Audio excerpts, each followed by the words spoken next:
Well, welcome. It's Kelsey Corey here, an emotional fitness coach and founder of Energy for Impact. It is such a joy to be able to invite here Coach Dee to join us for this modality deep dive into journaling. Dee, it's just so lovely to see you. How are you doing today? I'm doing well. Thank you for having me. I'm excited to talk about journaling, one of my favorite tools for emotional self-regulation. Yeah. And it's such a powerful one indeed. And I love, love, love. So for those of you meeting Dee and seeing us vibing together for the first time, we had this amazing opportunity to connect last year during my NLP training. Dee was a co-coach inside of that container, and immediately it was just the way that you are so gentle and grounding and your beautiful, gracious energy, Dee. I was instantly connected with you and grateful for the opportunity to learn from you in there. And then when I found out that journaling was such a part of your own practice and the tools that you utilize in your mindset and spirituality coaching, I was like, okay, when the idea for the gym landed with me, I was like, I would love to collaborate with you. And so here we are. Here we are. Here Yeah. we are. Well, I remember we actually were on a session, or somehow I was working with you the day that you were getting ready to launch the gym. So it's awesome to actually be inside of this container and see how amazing it is. And yeah, it's so unique. Yeah.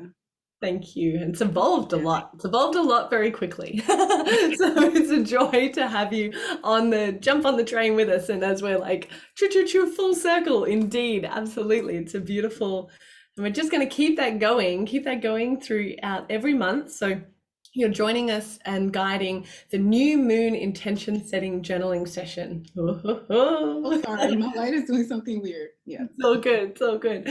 And so each month we've got that happening with you. And in this opportunity to connect today, we've got members on the call in the way in which we're exploring journaling. And it's really cool because as we were prepping for this session, we were discussing how not every tool out there, not every tool or modality is something that you have to get certified in, right? So let's call that out from the beginning here. Neither of us are certified journaling coaches.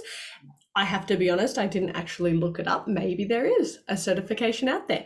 I However, Googled it. There is a certification. There's a certification for most things once people realize someone wants to learn it. But this is one of those that I was like, no, you can do it on your own, especially if you're using it for yourself. So don't feel like there's a perfect way to do it.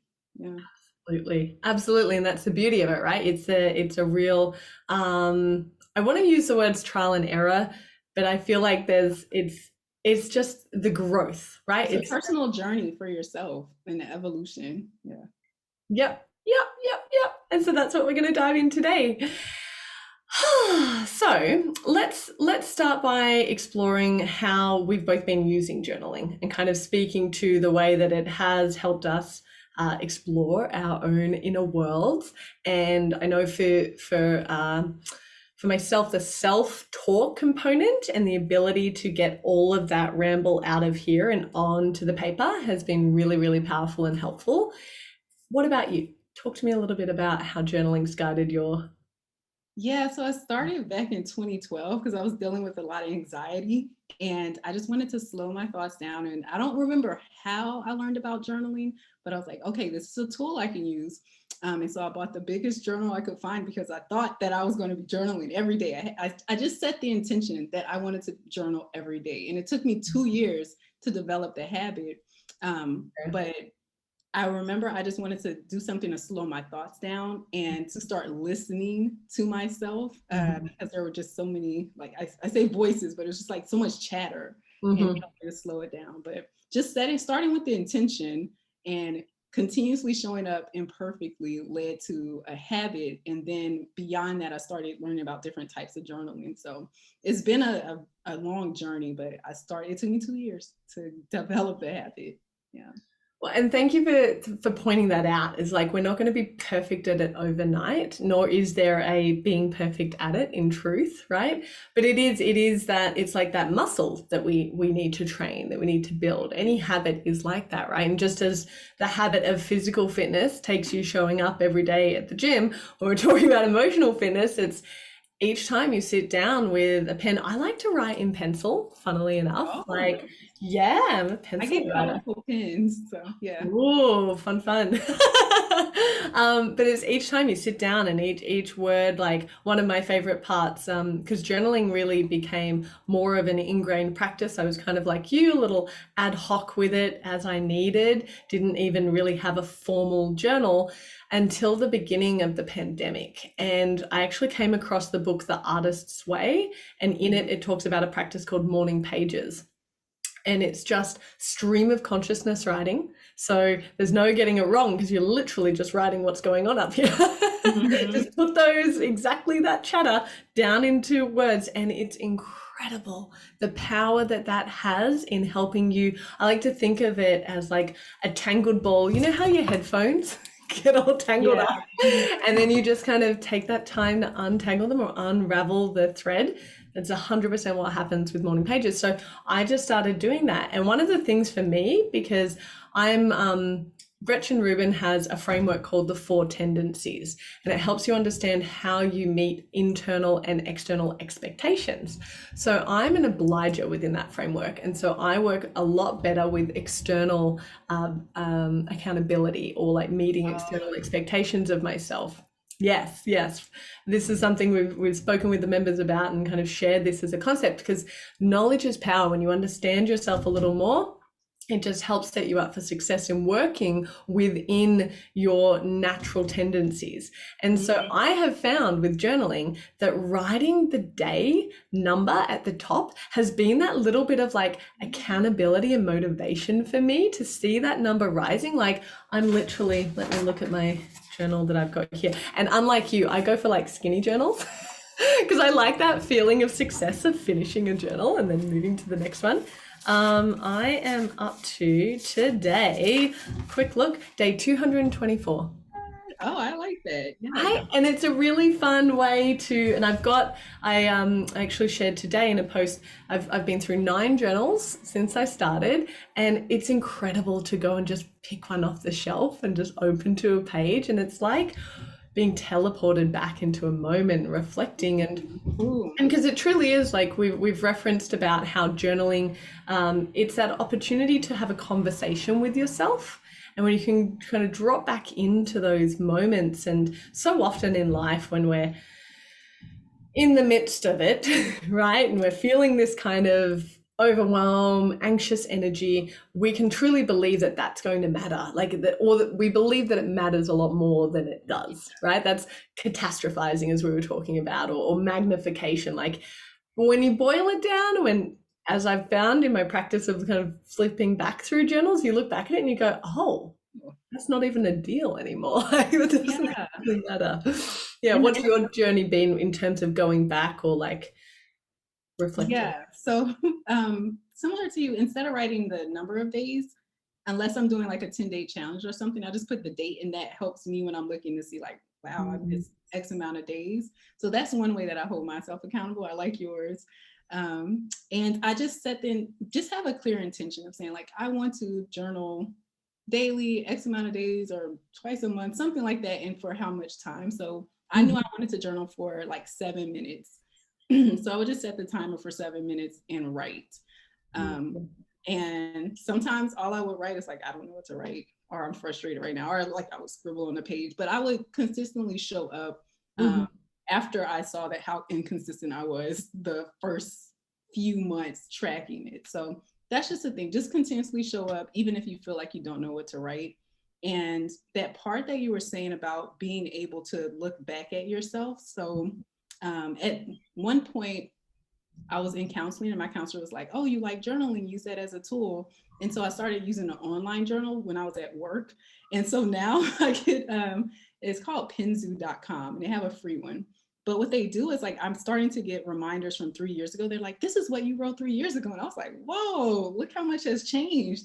Yeah. And so I'll get reminders almost every day, from especially in 2017 when I was going through a lot of changes. So I can see, like you were saying, things that I was like, this will never change. And of course it changed. And of course I like took the actions, but it helps you to slow down, disrupt catastrophizing, disrupt negative trains of thought, and just shift. I always like to say shift, but it's such a powerful tool. And looking Yeah. back at yourself is amazing. And you can like pat yourself on the back sometimes. And sometimes Yeah. you can be like, wow, I was really on one right there. Yeah.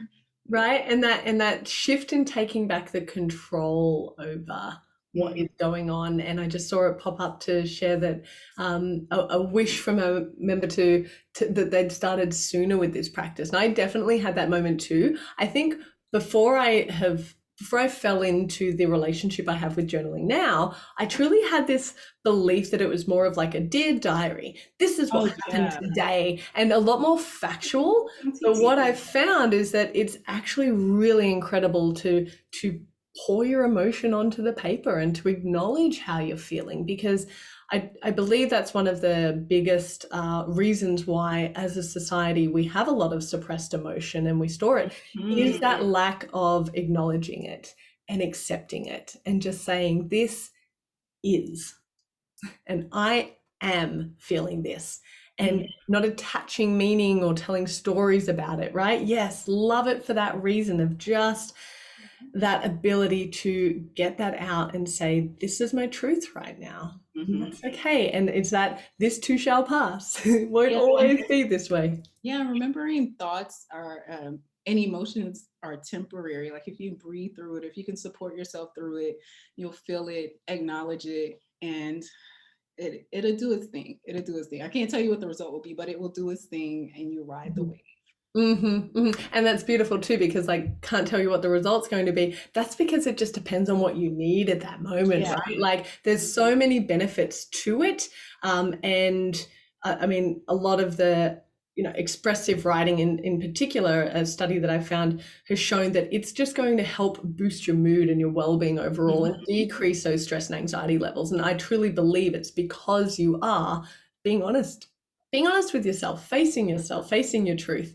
And then it has those flow on physical benefits of helping to release the stress and the strain and the pressure internally when we create that space mentally and emotionally for ourselves. Oh yeah, when you said that, it just reminded me at the time when I started, I had a hard time verbalizing things and like speaking. And I always felt like constricted right here. So Mm, that was my way of like verbalizing it, getting it out, speaking and speaking my truth, even though I couldn't physically speak my truth. So yeah.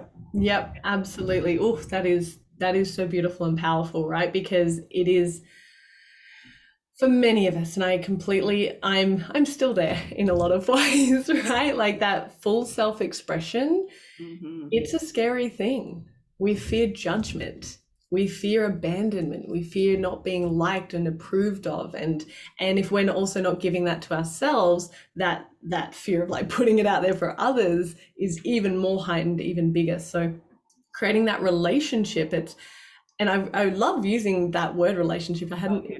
I hadn't intended it, but that's just how how the energy is coming towards my journal right now. I'm like, give it a hug. Like it becomes a friend. It becomes a support system. I've found I loved when you referenced the 7 minutes. I put 7 minutes on because it doesn't have to be a large chunk of time. I think that's the power of it too. I've been in the middle of a work day and just kind of feel that build of overwhelm. And I might start a little tapping, I might take a few breaths, I might go and stand on the patio and get some air for a moment, like shift things up a bit. When it persists, I just go, okay, brain dump, and just let it Mhm. all out. And it doesn't have to take long, Yeah. but it's creating and inviting that space, that shift. Oh, Yeah. it's And so if you powerful. write something to address some undercurrents of fear that can pop up, it's like someone might find my journal and see if I'm really being honest. So you can tear the page out and burn it, or you can flush it down the toilet if it's like one of those days. But I did have a journal. The only journal I lost was the one when I was going through a tough phase and I was writing some stuff in there and I was like, I hope nobody finds it. And I don't know where it went, but it left me when it when it was time for me to shift. But if Mm, you have that undercurrent of like, I'm concerned someone I live with might actually pick it up and read it, because sometimes that does mhm. happen, have that conversation with your partner, with your family about like boundaries. But also know you can write it down and tear it up and throw it away if it's something that was just like too much and you don't want anyone to ever see it. Yeah, that's a really good point. My mum and I were actually talking about that because she was sharing that in the past she journaled quite intensively, but then was like, no, I got rid of those. Like there was no way I was keeping them just in case. And I remember a housemate of mine, she used to sit just in the living room each morning and journal, and she'd keep a journal just under the couch. And each time I'd be in there and I'd pull out my yoga mat or something, I'd see it. And I'm not going to lie, there was moments of like, I think that's like the human innate curiosity that we have. And then it was like, absolutely not. That like do to others what you would want done to yourself. I'm like, yeah, no, not gonna go there. Respect that, boundaries. But it is an important consideration to have. And it's also to identify, you've made me think like, have I written my name in all of my journals? Right. And I think also during this time, it's not like I've been going out and about that often and taking my journal with me. So it's like very much a home-based thing, but all great considerations to have when you're embarking upon a journaling practice or wanting to integrate it more into your life, and just playing out those considerations, because often too that might be a subconscious thing that you're going, oh no, I couldn't, there's a belief I couldn't start journaling for fear of people reading it. And it's like, well, if you address that and make a plan with yourself, then you might be more intrigued to move towards it, right? So good.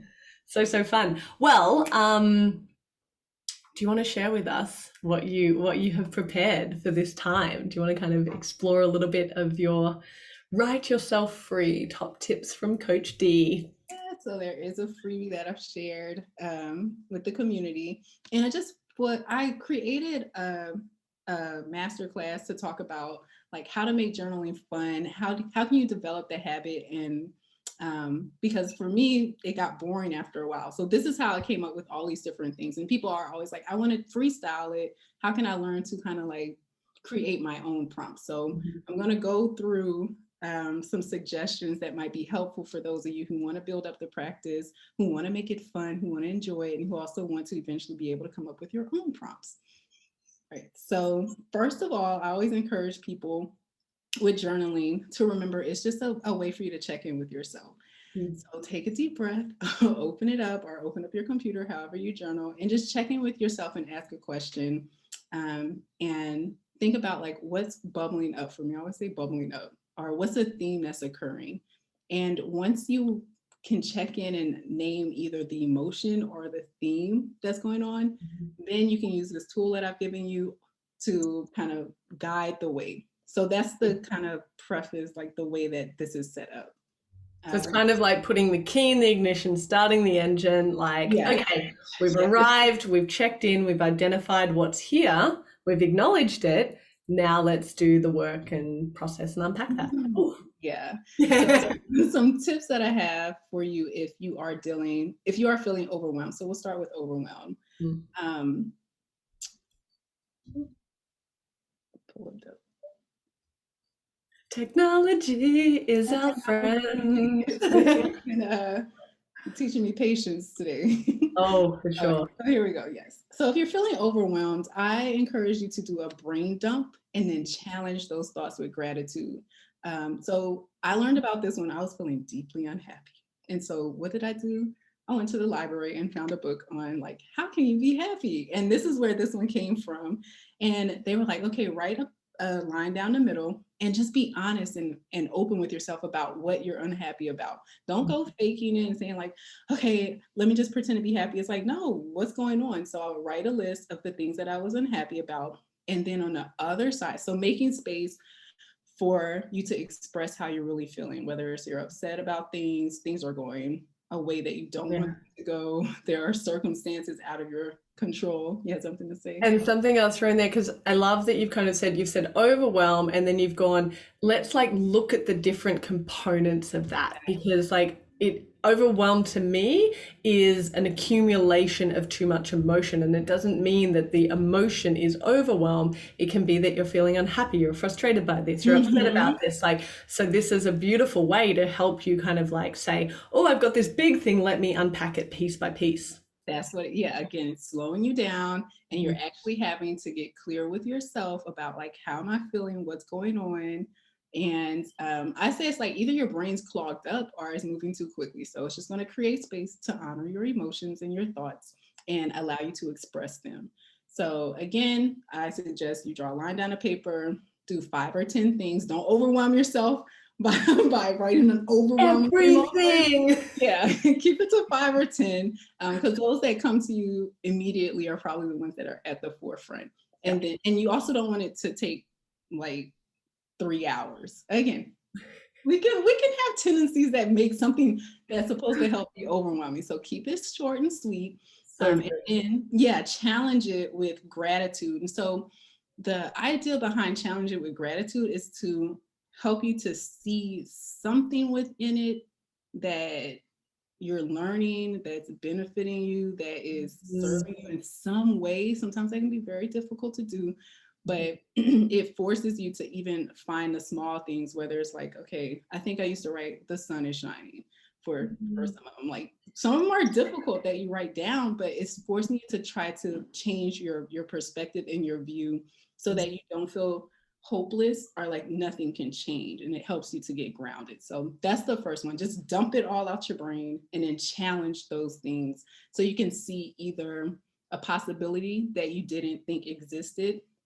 or you can see like there's nothing I can do about it right now, but this circumstance I can put it to the side for now, and Mm. I got it out and I can revisit it another time. And the beauty of that too is that like your gratitude could just be acknowledging it.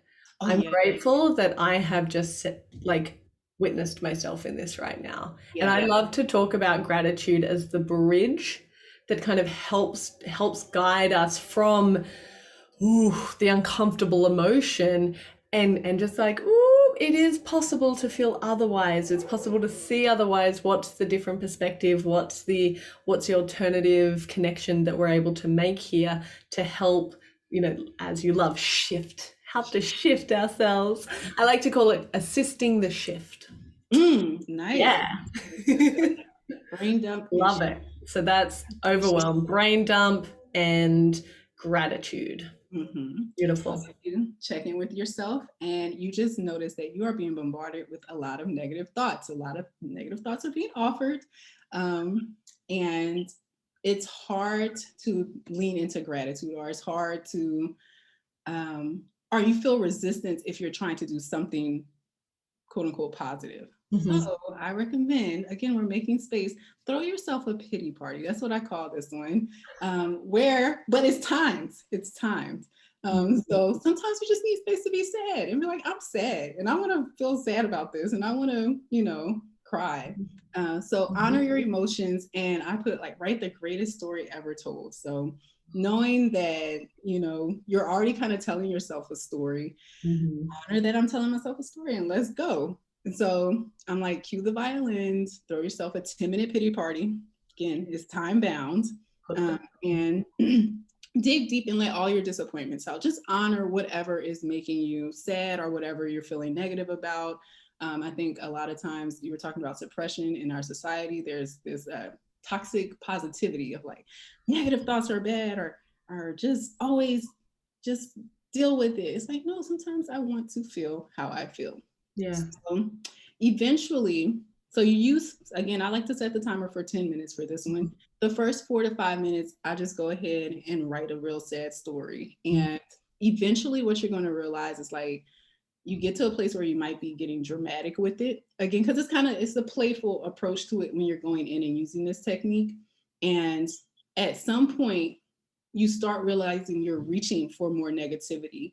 And that's when a shift happens for you. So once you realize, like, in order to keep this story going, I have to keep going to like some dark places or places that just don't feel good, or come up with scenarios that just don't like what's it's not serving me. And so once you fully own that, if I add another sentence, each sentence that I'm adding is by choice, because it's our imagination that gets carried away. We might get offered a thought that might be rooted in truth, but eventually when we keep making up these scenarios, it's our imagination. So you get to say, I want to use my imagination to shift this. And so you can simply reach for a better thought. I get this from Abraham Hicks. And she was like, just reach for a better thought, just try. I was like, okay, what's a teensy tiny bit better thought? Even if it's still kind of negative, how is it a little bit better? And then you do that for the remaining time. Just keep reaching for a little bit of a better thought, a better feeling thought. And that will help you to kind of slow down that train of negative thoughts and then again combat it with a little bit more of the lighter energy. And what I love, love, love about this is that it's not that forced positivity. It's a natural progression and flow. Again, as we've come through that, becoming aware of and acknowledging and accepting our negative thoughts and like really like allowing them to be there. Yeah. It's that natural like, oh, I'm choosing this. And then Mm-hmm. you take responsibility for it. And Yeah. it's that like you gain back your power. You gain back that power. You say, you know, I am not my thoughts. I am not this story. I get to. And sometimes like I have I have trouble with this big time, but sometimes that like I can choose a different thought right now. That you can literally just go, no longer this thought, let's choose that thought. Like it seems a little too simple sometimes, Mm-hmm. but it's true. It really is. It's not to say that it's almost because we get momentum with thoughts, right? And they've got that energy. Yeah. It's like the train's taking out of the station. It's like the sooner you stop it, the easier it's going to be. But the beauty of as I'm interpreting this practice here is that you're like kind of slowly putting on the brakes through Mm-hmm. acknowledging the Down. story, and then you say, okay, cool, well, we're going to change the direction now and take a Mm-hmm. different track. Yes. Yeah. I And love what it. you can also do if kind of reaching for the better feeling thought starts getting hard, you can self-soothe. So you can take that time to be like, and I like it with it reminds me of the statements you say with tapping. It's like, even though I feel this way, it's okay. I'll make Mm-hmm. it through, or I'm strong, or I'm I'm yeah, self-soothe, whatever it is that you need to soothe for that particular thing that you're dealing with. Yeah. Yeah. All right, I'll make it through. I just need to go take a nap. Maybe I'll do Yeah. something to support myself. So Yeah, and self-soothing is getting some love in the chat. 100%. It's such an empowering thing. Like a lot of the havening technique is one of the most beautiful ways to self-soothe. You can also yeah, kind of yeah. gently rub the back of your hand. That's another beautiful physical self-soothing. So making this connection of like just acknowledging through words that what your truth is that like, yeah, you're just kind of holding yourself and saying, it's okay. It's okay. You'll be okay. You'll make it Fantastic. through. Yeah. Yeah, I Right. love it. I love it. So after we've had a pity party, what else? What other tips have you got for us, Dee? Yeah. So if you're experiencing fear, fear is a popular emotion. Oh, give me some. Let me have Yeah. some fear.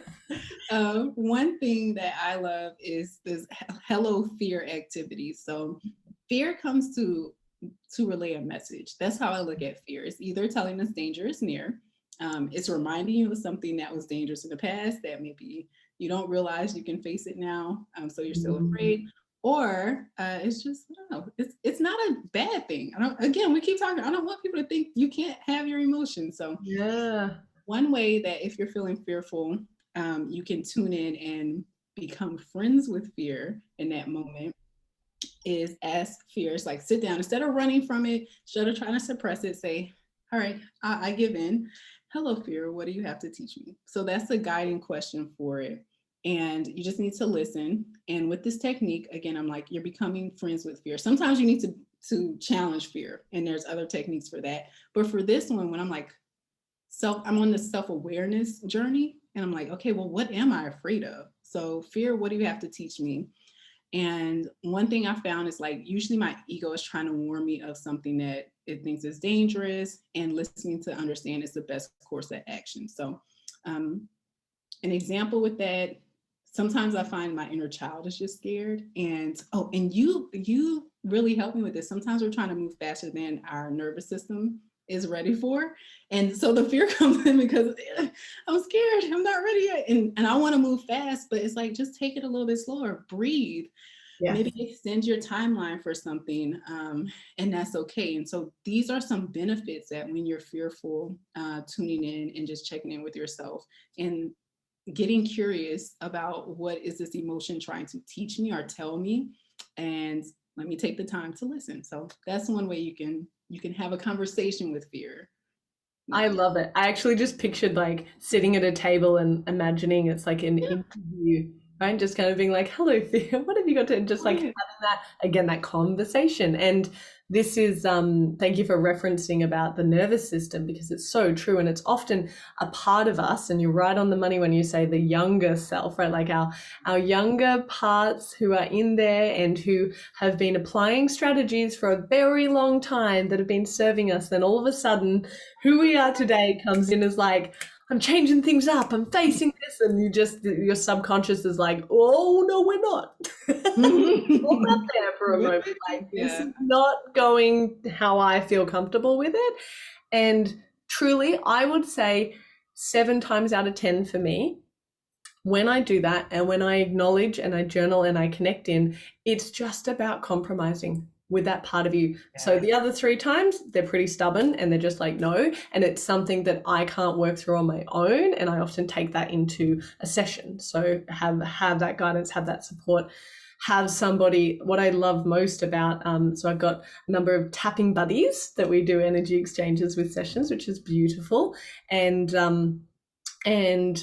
that opportunity to know that you're being held and your nervous system is being fully supported when you open up. Because as you mentioned, journaling is a great tool for us to work through our stuff on our own, but at times it's a lot to hold space for yourself, kind of guide yourself and work through it. So sometimes when those bigger things come up and you identify them in a journaling session or any other kind of opportunity, that's when you can kind of go, this might be something I need some support working through. And it helps with that to increase awareness. That way, when you do get support, you can talk, you have a little bit more to share, or like, right? Is that beautiful? If you're gonna tap, you have the thing to tap on. I think with this one, I definitely use something in addition to it, which we'll talk about when I'm like, okay, well, now that I know that, what next, and what support do I need next? And is that where you're guiding us to clarity? Mm-hmm. Well, so we're going to reference that in relation to a couple of the questions that came through from members. So we had one question that was how to self-motivate for consistency. And tying in with that, also another question, wondering if there is a particular format or any suggestions to find the daily practice and kind of initiate that and kind of start things off to maintain consistency, to maintain flow. And this member has noted here, I have it scheduled first thing in my calendar in the morning. I often find I just end up making a to-do list for myself instead of journaling. So the other kind of part of this question is, are there any preferred times of the day that this would work better? So lots in there.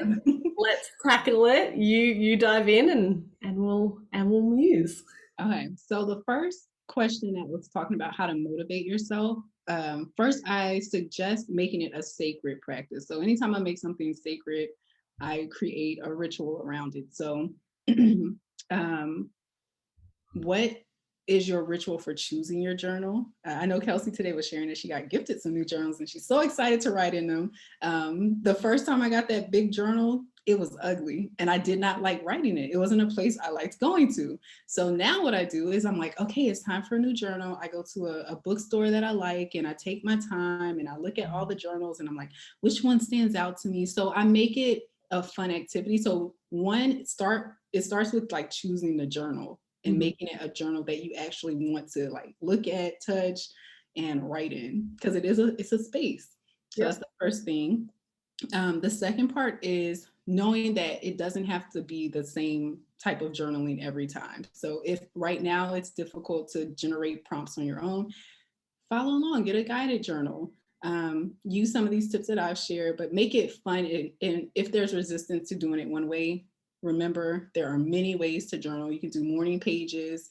You can do a 10-day gratitude challenge and then flip it over to doing a 10-day something else, but give yourself variety, especially if you like variety.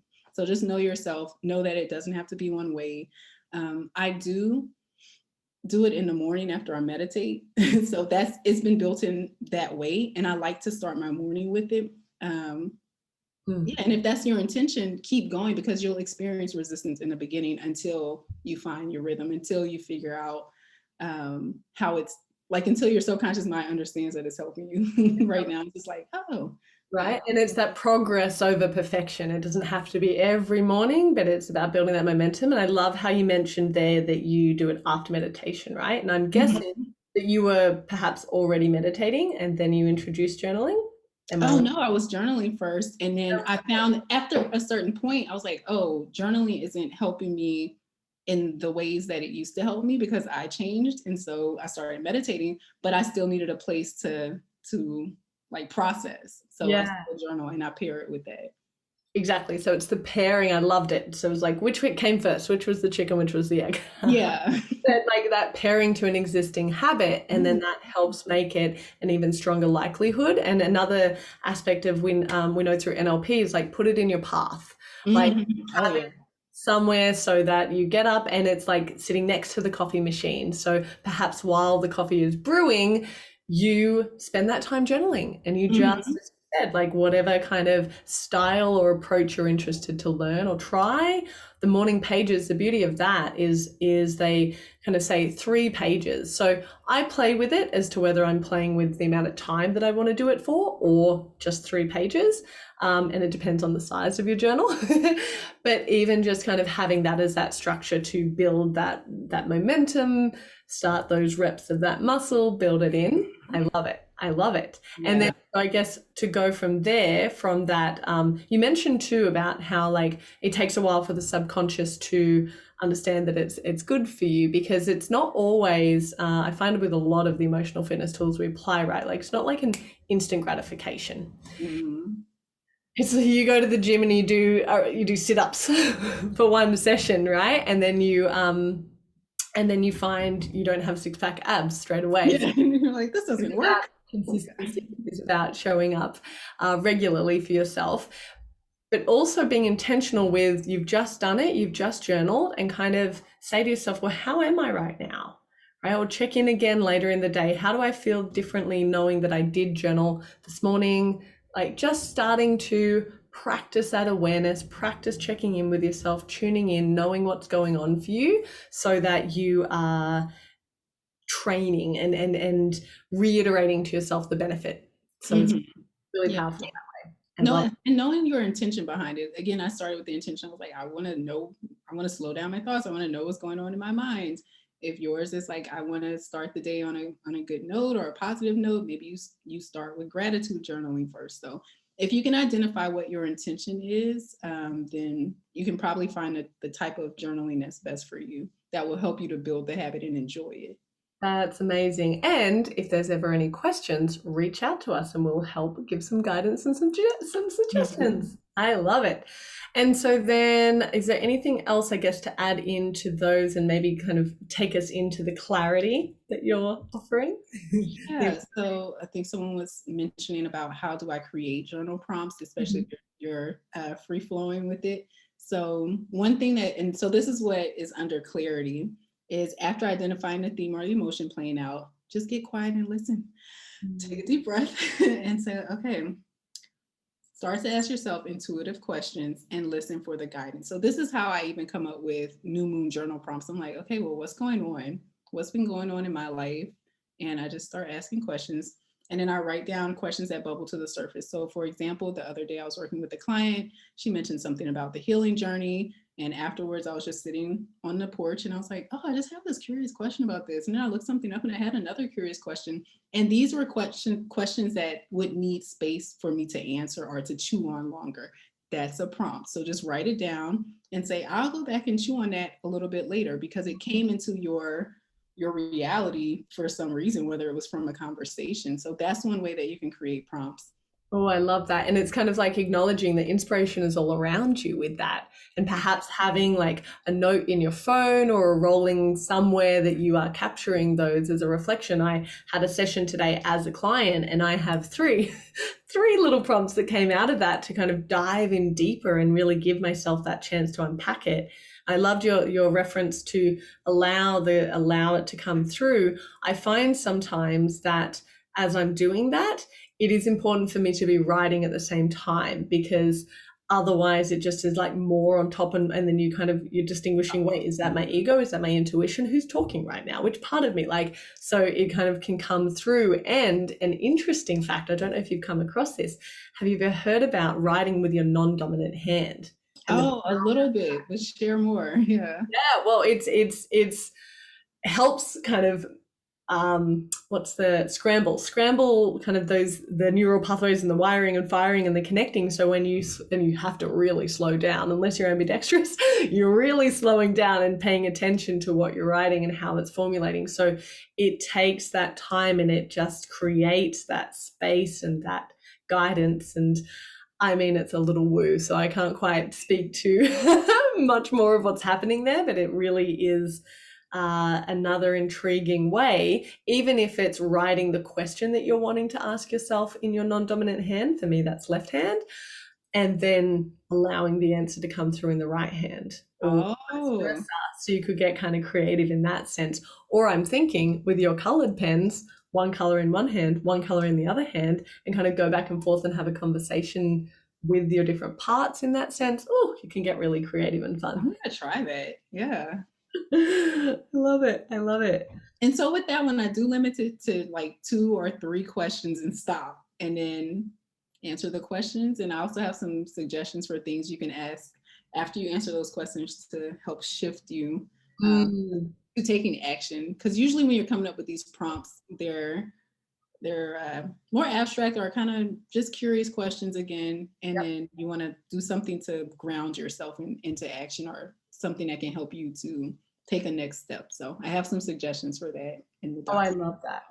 I love that, because it's like actually saying, hey, take this information and turn it into a tangible outcome to support yourself here. Like, let's learn from this and apply it. Another great way from a prompt perspective, this is a card deck called Ask Deep Questions. I'm going to come in close. Ooh. So this deck of cards is broken into 3 different types of cards. There's vulnerable questions, brave questions, and curious questions. And this is really fun. My partner introduced me to this, and we've got a pair in the glove box of his car. So when we're going on drives, sometimes like we just pull them out, shuffle the deck, pull a question. If we feel like answering it, if we're there, you can always just pull a new card. But it's a really interesting way to spark conversation with others, but also with yourself, right? Mm-hmm. Like you can kind of you could have this sitting next to your journal in the morning, shuffle, open. Oh, that's a good way. If right now it's annoying to try to do them yourself, just like let that be your morning ritual.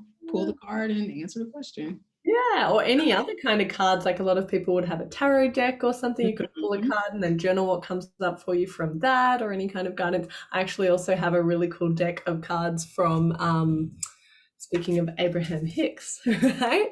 Like this is and they've got the beautiful designs and stuff. So inspiration is all around. It's definitely and so it doesn't have to be external. You can literally sit with yourself and invite in that what needs some attention right now. What is trying to come through and is kind of knocking on that door. And so that's a beautiful way, as you said, you meditate, and then from that allow it to pour out. So this is, I guess, a great way to segue into talking about how journaling can be integrated with other tools.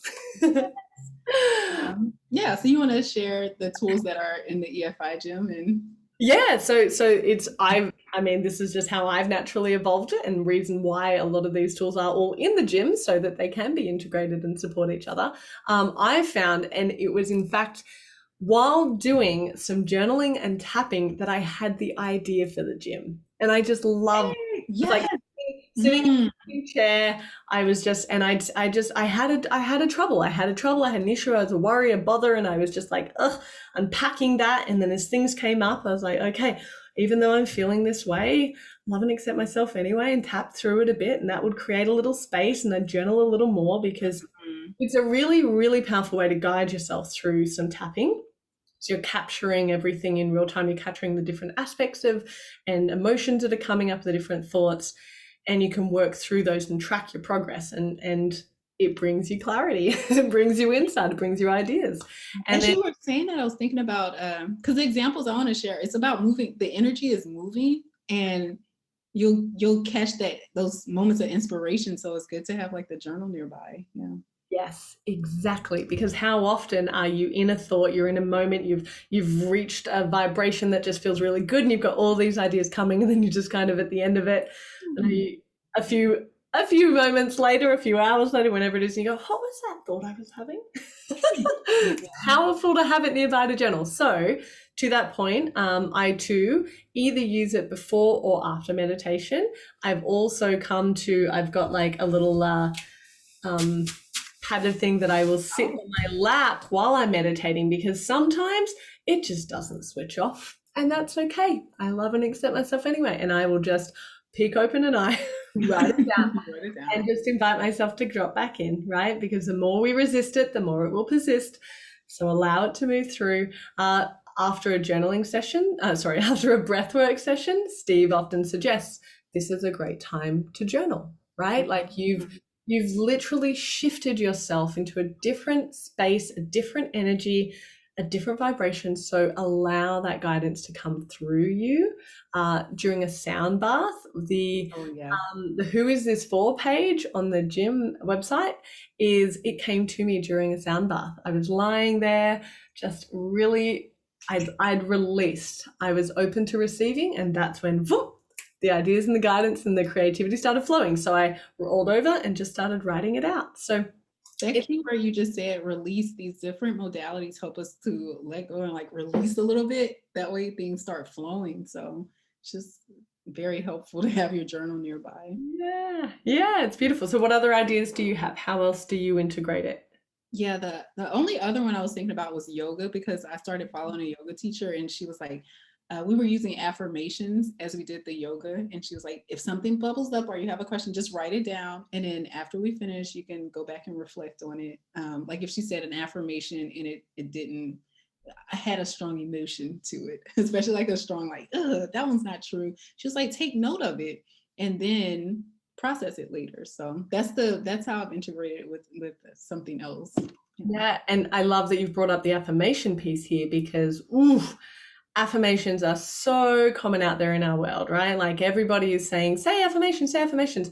What they're not necessarily connecting with, and hey, I'm guilty of this too, but what I encourage is to tap as you're saying your affirmation.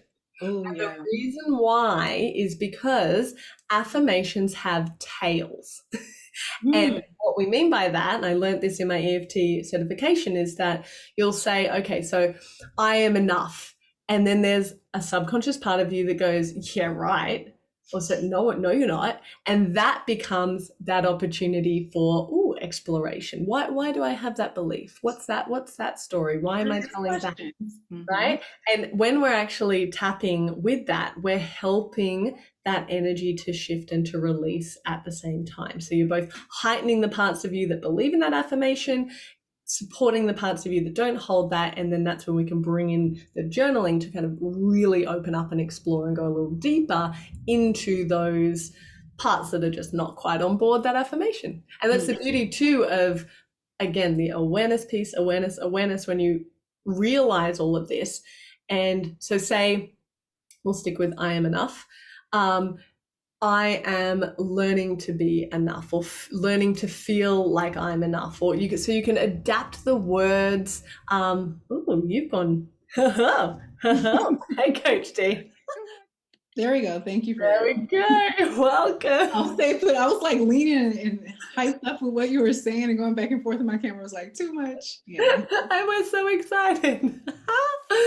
But I really believe that journaling at the end of the day is a beautiful complement to any other way in which I just even popped into my mind, like go for a bike ride. Oh, yeah. Oh, yeah. Yourself by the lake and do some journal. Like, yeah. Just like I think that for me, the thing that ties it together is like I'm moving my energy some way, whether I'm tapping, breathing, hiking, and then that just opens up space for inspiration, for exploration. Yeah, about that shift. It's about supporting yourself with that shift.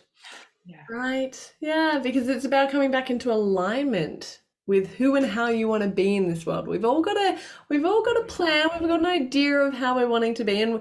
And I avoid using the word negative emotion or the framing of negative emotion as much as possible, because I truly believe that, as we've said tonight, every emotion is there to teach you something, is there to show you something. And so I reference it more as uncomfortable emotion. Right? And so when we're in an uncomfortable emotion, that's either that the energy is being stuck, you mentioned earlier, or it's just too much and it's kind of like an overwhelm of it.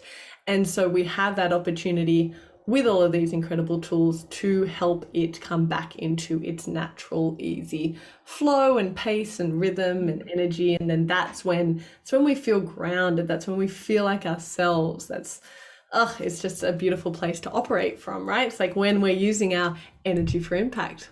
Yeah, I did. Yeah, I think I'm gonna adopt it, because I always like put the parentheses around negative, because I'm like, that's not the real word I want to use, but uncomfortable is a much better way to explain it. Yeah, and then on the flip side of that is like the comfortable emotions. Oh my gosh, feeling gratitude and love and joy and happiness and peace and ease. Like, oh, there's such a comfortable place to be. And it's an acknowledgement that we're never always going to be in one or the other. It's that, It all serves a purpose. Mm-hmm. yeah, yeah, it's our life force energy moving through us, our emotions, our energy in motion. Hey. All right, well, before the I guess the last one that I was next thinking about is a tip for journaling for manifestation. Mm. This one is just literally writing a list of what ifs. So this is for anyone who likes to squash their hopeful thoughts and are like, no, immediately, I can't figure out how it's going to work. For example, you got that inspiration of like starting this gym. Sure, there were a lot of hows you didn't know, but sometimes people won't even allow themselves to sit with just the possibility. So one thing for manifestation, again, you will get a seed. You won't always get all the details of it. So give yourself space to just ask, like, what if? And so you give yourself permission to dream, because sometimes we just tell ourselves no right away. So tapping into the imagination and allowing yourself to think about it. You don't have to take the action. And so I put a couple of what if examples. It's like, if you don't like something, like, what if I did quit? What would that be like? And just write a story. And that's if you're scared to like leave a situation. So again, you gave yourself space to explore, to use your imagination. Or what if I did go ahead and do the program? Like, I think I was thinking about this when I was trying to decide which graduate program to go to. What if I broke up with this person? What if I sent that text message? Just what if I had the car of my dreams? I was thinking about this when I was making a vision board. I didn't even want to like print the picture of the car out, but again, I was squashing the visualization part that is so important for manifestation. So I was like, okay, what if I did have that car? What would it feel like? Because it was too hard for me to be like, I have this car now. Because that's another way people try to script and are like, it is now blank and I have this. Some things I can't do that for. So I'm just like, well, what if I did? And give myself permission to dream. And I love that you referenced, what if I did this and how would it make me feel? Because that, from my understanding of manifestation, is the most important key ingredient is Feeling. feeling. Because what is the feeling? Feeling is a word that was created to reflect the vibration that we're in. And so, right? And so when we're living in that vibration, when we're living in our comfortable feelings and emotions, more often we're going to be drawing to us that which we desire. And giving yourself that permission to just say, well, what if? Right? Like that sense of like it's detachment, and you're kind of flirting with it. And it's a beautiful energy to bring. And then the fun. Life's supposed to be fun. Is it? It's allowed to be, that's for sure. It's not always going to be, but we are allowed to enjoy ourselves. Use your imagination to tap into that feeling. I like that. What if and how would it feel? Yeah, so much fun. So much fun. Well, Dee, I feel like we could be here for hours upon hours upon hours. Just like when you start journaling, you could just keep journaling for hours upon hours upon hours. So, the great news is that you will be back next month for another new moon intention setting journaling session. Oh, it's so fun. I'm excited because we've got the full moon coming up next week as well, right? We're already nearly halfway through this cycle. So it's just such a joy getting to incorporate these practices into our lives and see the way they can support us. And it's so exciting to have you as an instructor in the gym supporting myself and the members. Like, let's be truthful. The reason I created the gym was just for me. Support myself. Yeah. Oh, and it's just a joy to get to do it all in community and wonderful, wonderful times. For those people watching who would be interested to also learn how they can connect with you and learn from you, engage with you outside of the gym, tell us more. Yes, so you can find me on Instagram. That's my primary platform at The Shift Mindset Coaching. And you can check out my website, same name, theshiftmindsetcoaching.com. I'm in the gym, so you can message me there and ask any questions and let me know how it's going for you. Try some of these out, try out the tips that we were sharing. And just I'm very much interested in supporting you. If you have any questions, let me know. And yeah, so happy to be here and share the love of journaling. I grow and benefit from being in space and sharing energy as well when we're doing those journal prompts. So Right. That's the power of it, is that group connection, community, and accountability. So mm-hmm, mm-hmm. it's that's one thing actually that pops into my mind now for the getting the practice going, is creating accountability for yourself, whether that be with an accountability buddy, whether that be showing up for each month for the new moon intention setting journaling session. And we've got journaling wise words, which are short of 30-minute, the 30-minute sessions with the prompts that we go with that. So kind of scheduling that in your calendar, having that there to support you, and the momentum builds. And before you know it, you love journaling as much as Coach Dee and Kels. Yeah. Oh, so wonderful. Well, Dee, we will wrap it up there and we'll open it up for a chat with the members. Any clarifications, questions, ideas. Oh, and we'll share energy again very soon, my friend. Sending you a big hug. Yay, yay, yay, yay, yay.